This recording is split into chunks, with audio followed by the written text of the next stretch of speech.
Welcome back. Picture the 2nd of September, 1666, somewhere around 1 in the morning, on a narrow lane called Pudding Lane near the Thames.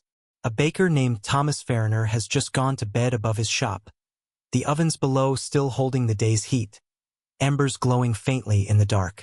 Outside, London sleeps the way it always sleeps. Crowded, wooden, timber-framed houses leaning so close together across the street that neighbors could almost shake hands from their upper windows. Nobody in that house, or in the hundreds of houses around it, has any idea that within 4 days, 4/5 of the city they call home will be gone. Tonight, using AI recreated imagery, painted records from the 17th century, and modern archaeological reconstructions, you're going to walk through nearly 2,000 years of this city, from a muddy river crossing built by Roman soldiers, through the fire that nearly erased it, and all the way to the streets you could visit tomorrow. And at the very end, you'll stand in these same locations exactly as they look today. Long before London was London, it was mud, marsh, and a river. Around the year 43 AD, Roman forces under Emperor Claudius pushed north through Britain, and somewhere near a bend in the River Thames, military engineers noticed something valuable. A point where the river was narrow enough to bridge, yet still deep enough for ocean-going ships to reach. They called their settlement Londinium.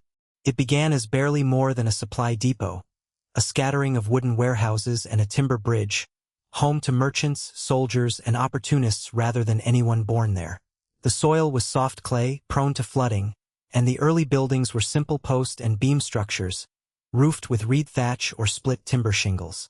Nobody standing in that mud in the 1st century, watching barges unload olive oil and wine from Gaul, could have imagined that this trading post would one day answer to no empire but its own, let alone become one of the largest cities on earth. By the 2nd century, Londinium had grown into something far more permanent and ambitious.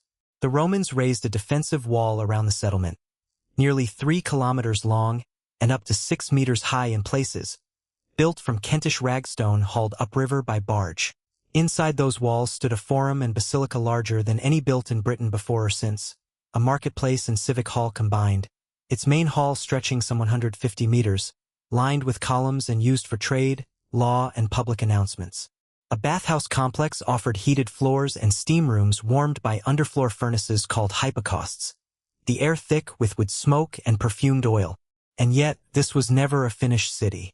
Archaeological layers show repeated flood damage along the riverbank, sections of wall rebuilt after subsidence, and roads resurfaced again and again as the marshy ground shifted beneath them. A place perpetually under repair, alive and unresolved right up until Roman authority finally withdrew from Britain in the early 5th century. At the spiritual and civic heart of the city, belief systems layered over one another like sediment. Roman temples to Jupiter and Mithras once stood near the Walbrook stream, their foundations later built over by early Christian churches as the population's faith shifted through the centuries.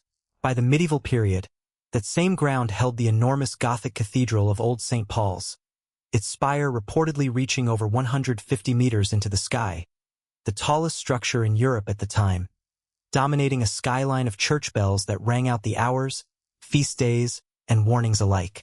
Around it, guild halls governed trade disputes, and open-air courts settled everything from petty theft to treason, blending Roman civic tradition, Christian ritual, and medieval English common law into a single, layered system of order that most residents simply accepted as the fabric of daily life. Down in the streets themselves, London by the 1660s was loud, crowded, and intensely alive. Around 460,000 people were packed within and just beyond those old Roman walls, making it one of the most densely populated cities in the world. Wooden houses leaned over cobbled streets so narrow that upper floors on opposite sides nearly touched, blocking sunlight and trapping smoke from thousands of coal fires.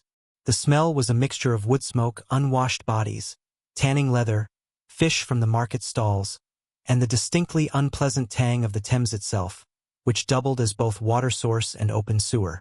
Street vendors shouted prices for meat pies, oysters, and ale, while apprentices, merchants, and beggars shared the same muddy thoroughfares, divided sharply by class but pressed together by simple lack of space.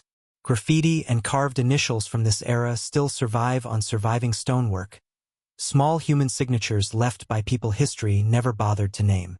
One place captured that mixture of crowd and spectacle better than almost anywhere else: The Globe Theatre, built in 1599 on the south bank of the Thames.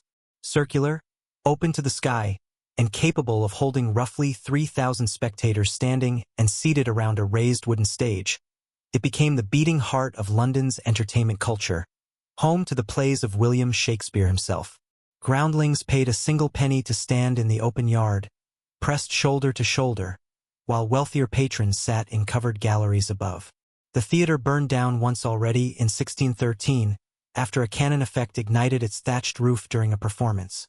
Rebuilt within a year, a small preview of the resilience London would need again and again.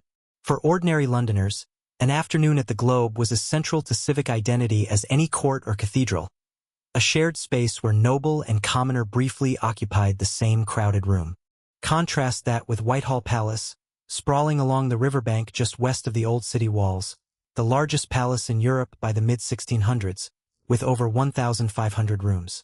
Built and expanded under Henry VIII, its halls were lined with imported tapestries, gilded ceilings, and paintings by court artists brought in specifically to project royal power.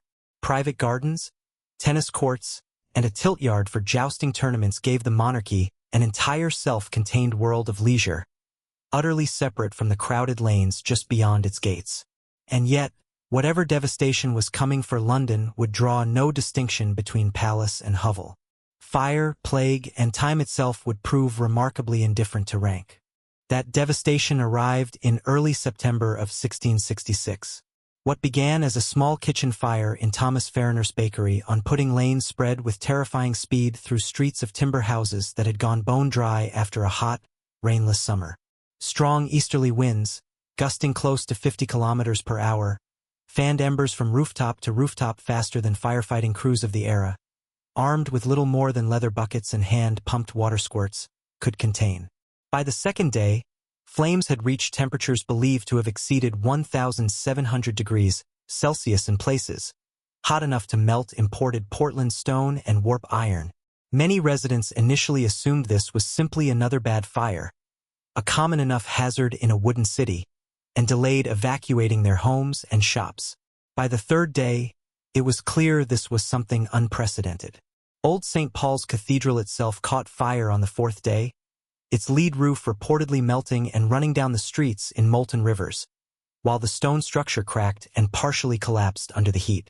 By the time rain finally helped extinguish the last flames on September 6th, roughly 13,200 houses, 87 parish churches, and the medieval cathedral lay in ash, an area covering about 1.75 square kilometers, though remarkably few confirmed deaths were recorded, a fact historians still find surprising given the destruction scale.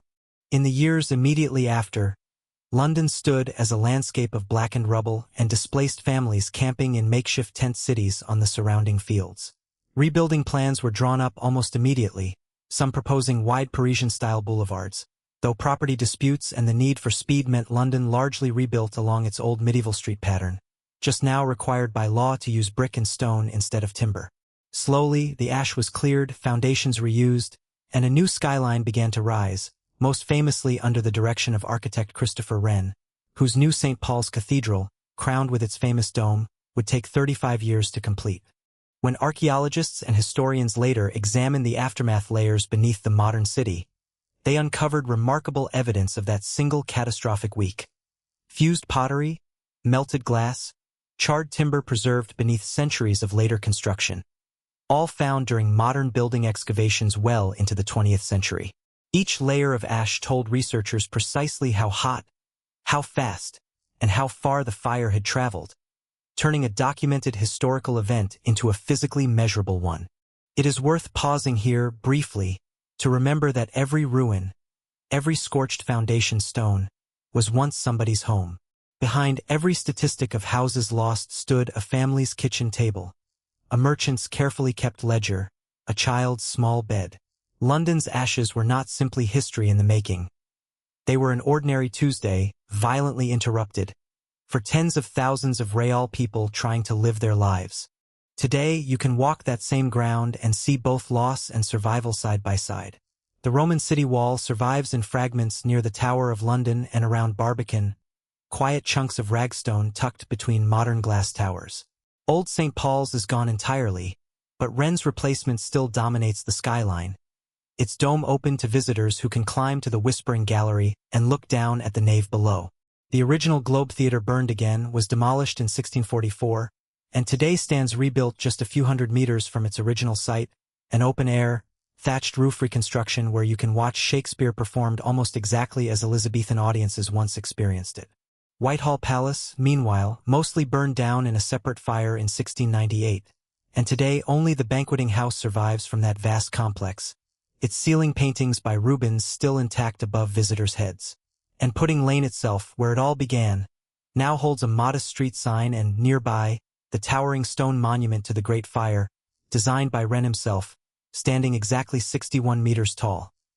Precisely the distance to the spot where the fire started, should it ever fall. Thank you so much for spending this time walking through London's long, layered story with me. If there's a place, an empire, or a single dramatic event from history you'd love to see brought back to life like this, drop it in the comments below. I read through every suggestion, and your ideas genuinely shape what gets covered next. If you enjoyed this journey, a like and a subscribe helps this channel keep telling these stories. I'll see you in the next one.